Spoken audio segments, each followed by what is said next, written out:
Hello and welcome to this training video on promoting the use of public libraries as a resource for folks with special needs. I'm Mark Brennan and I'm Project Director for Continuing Education Television at the Missouri Institute of Mental Health in St. Louis, Missouri. And with me today is a panel of individuals who have particular experiences in working with their public library as a resource for their special needs. And I want to introduce them to you today. Jerry Armstrong from Kansas City, Missouri. Annette Huck from St. Genevieve. Shauna Fan from Jackson, Missouri. And Denise Dunham from Fulton, Missouri. Welcome, guys. I appreciate the time and effort it's taken for you to come here. I want to talk with the audience about using public library services as a resource. And I think a good place to start is to start with you, Shauna. If you could talk to us about the types of resources or information that you would want to see made available in your local library. Well, when I was approached for this panel, I made a special trip to the library just to see in my hometown. And they had a lot of resources, as in machinery. They had a machine for people who were blind or had hard vision, had trouble seeing. And they had a machine for people who needed the book read to them and things like that. Right. It didn't have any specific information on in periodicals on people with disabilities or books, except for the book that listed resources that people could go to. Okay. They had a lot of those. That was good. I would personally like to see the library be more accessible in the facilities in the weekends, because that they don't have enough staff to leave that open. I would also like to see more information put out to the public on what the library offers as far as promoting things for people with disabilities. So if I understand what you're saying, they do have some resources, but the information isn't getting out to the public about the resources that they have. That's one thing. And then secondly, because of staffing levels on weekends and holidays and whatnot, there isn't enough access to the information? There isn't enough access to the equipment, to the restrooms and stuff like that. Because the restrooms for people with disabilities are in a separate place because they were added later. Oh, I see. So it's a little bit difficult to have access to the facilities because they were added at a different time? Yes. Well, that's interesting concepts, the idea of making people aware of the resources you have and also making your facility accessible to people who have special needs. Jerry, why don't you talk to us a little bit about how libraries might be able to obtain information about specific disability-related issues for those who have special needs? Well, I think there are a lot of resources within the community. If maybe a simple phone call might help to access places like the Mental Health Associations, NAMI. There's a state NAMI and there's local NAMIs throughout the state. There's Centers for Independent Living. I believe there's currently 22 of them, Mark, and they would have information specifically dealing with different challenges people face. So I think those to begin with would be good. There's on the national level, there's a National Empowerment Center, the Self-Help Clearinghouse. I was trying to think, local groups, local support groups. My wife has a group with the Arc of Friends. We have some limited information available on mental illness could be helpful. And I think Project Life probably, in my opinion, has the best real basic resource information in the book they did on understanding mental illness. It's published. They'd make that available to libraries just by requesting it. It comes in Spanish and English, so I feel those are different areas that would make people understand more about the challenges people might face. I think probably the best resource would be the person with the challenge themselves. Talk to them, because they would probably be able to give you even more information. Mm-hmm. That's a really good idea. I think a lot of times we're not familiar with the resources in our communities, and if we all join together and actually look toward our colleagues to help us understand where where that information is, it can be quite helpful for us. You were also going to talk to us about the kinds of things that library staff can do to help folks utilize those resources. I think the library staff, once they are informed of different needs that people with physical and mental challenges have, they will probably automatically, getting to know the person, they would probably then also get to know some of the needs. I think this is going to be a really tight budget year for mental health, I know, and I think basic information like homeless shelters, drop-in centers, different resources where a referral might not take some time to get implemented would be good. Even a local listing of areas that where a person could get a sack of groceries if they had that need, and those types of things could be beneficial to a person coming into a library. I think the library might even be in a position to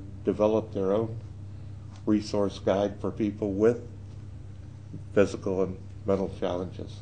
It's interesting that you mentioned that. That was kind of where I was going with my next question. And basically what you're suggesting is that libraries do what maybe community mental health centers do in providing a resource manual of contacts for things like homeless shelters or food pantries, Salvation Army, or clothing, that kind of stuff. Is that what you're suggesting? Certainly, it'd be a great idea. There's also the Chamber of Commerce is a place that would have information that could be utilized at the public libraries as well, I would think. Why don't we talk about, Denise, why don't you talk to us about how the public library system has made a difference in your life? The first thing that comes to my mind is my librarian taught me how to use the internet. And I knew that they had computers because I'd seen them, and I'd seen other people using the internet. And now that I have the skills that I need to use a computer and access the internet, I would consider myself handicapped without those skills. Handicaps aren't always visible. Could you talk to us a little bit about how it came about that you were able to tap into that technological resource? So you're walking in the library and you go up to the librarian. What do you say that gets the librarian to help you learn about the internet? Well, my case was a little bit more than that. I already knew the librarian, and she was a friend of mine, so I was comfortable asking her to do this for me. I may not have been that comfortable asking a stranger to do this for me. I asked her to access this information about a college I was interested in attending, and she said, "You can do it, Denise," and she sat me down and she told me how to do it. Now, she watched me. Were you at a computer terminal? And she helped you step by step go through understanding what you needed to do? She said, "You can do this yourself." You know, that had never even occurred to me. I've never done it before. But I knew that she could do it, and I knew that she could get this information for me. I bet that just opened worlds up to you. I was amazed. I was amazed that it was so fast and that I could do it. And so how often do you use the computer at the library? As often as I get a chance. Sure. And I wish the library was open on Sunday because that's when I would be there. Do you ever find that you might be a resource to other folks who come into the library? Oh, absolutely. When I've been in there, I've heard someone asking questions, and if the librarian was busy, you know, a lot of people are looking for where the computers are, and that's where I just came from. I direct them to the computer room. So there's no doubt that libraries can be a resource not only for people and their children, but also for the information that you can access while you're inside there. Oh, absolutely, but I don't think the public in general has any idea how much information is available in the public library. I don't know much about advertising, but if there were some way to get the word out to the public in general, like in a newspaper or something, about what kind of resources are available at the library. That kind of gets back to what Shauna was saying, that you can have all the resources anyone would want, but if people don't know that they're there, they're kind of not useful. Right. So basically what you're saying is we need to get information out to folks about how public libraries are a real resource and a real benefit to folks in the community, especially people who have special needs. Especially. Well, why don't we talk, Annette, about what kinds of specific books or technologies are helpful for you when you go to the library? When I first started out, when I was in school, they had libraries and stuff. Right. And then that was in the beginning. Sure. And I didn't know they had computers then, but now I know they have some now. And so when you go into the library, you're going to be more apt to look at the computer Right. as a useful resource. Yes. What kind of sites do you look at when you look on the computer? I would say different pages and different books. For instance, I would be thinking about I have high blood pressure, and there are times when I want to look at specifically medication or whatever. I can noodle onto the internet and maybe type in high blood pressure. Are there topics that you would type in? I would say like in medicine. Okay. And go for that. Sure, sure. So it's been real helpful for you to go to the library. And Yes. what kind of books would you be interested in if you were in the library? Any like entertainment. Okay. So we're not only just accessing information about our special needs, but we're also looking at information that might be helpful for us to have fun or do hobby, that kind of stuff. Yeah. Well, let me ask you all generally. I'm going to open this up for some general discussion.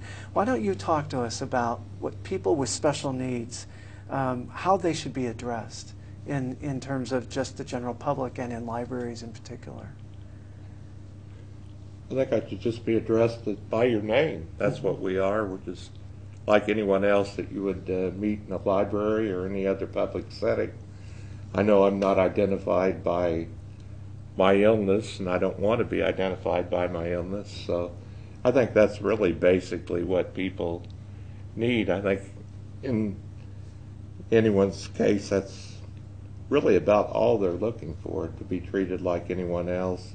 If they do have a special need, say they were hard of hearing or blind or in a chair, they need to have them accessible needs met also. Certainly. So I think every library needs to be aware of those type of needs, and that's really basically it as far as I'm concerned. I think that's where that concept of people first comes from, the idea that a person is a person first, and then the other things follow. And so if we always remember that we are individuals who have needs, that's what helps us to maintain our own integrity and the integrity of other people. Would you agree? We also need to be spoken to directly. If we have somebody with us, that person doesn't necessarily need to be talked to instead of us. From personal experience, I had to interview someone one time who had a hearing disability, and they had an interpreter. And it was hard for me to actually talk to the person who had the hearing disability and not talk to the person who was interpreting. And that's kind of what you're saying.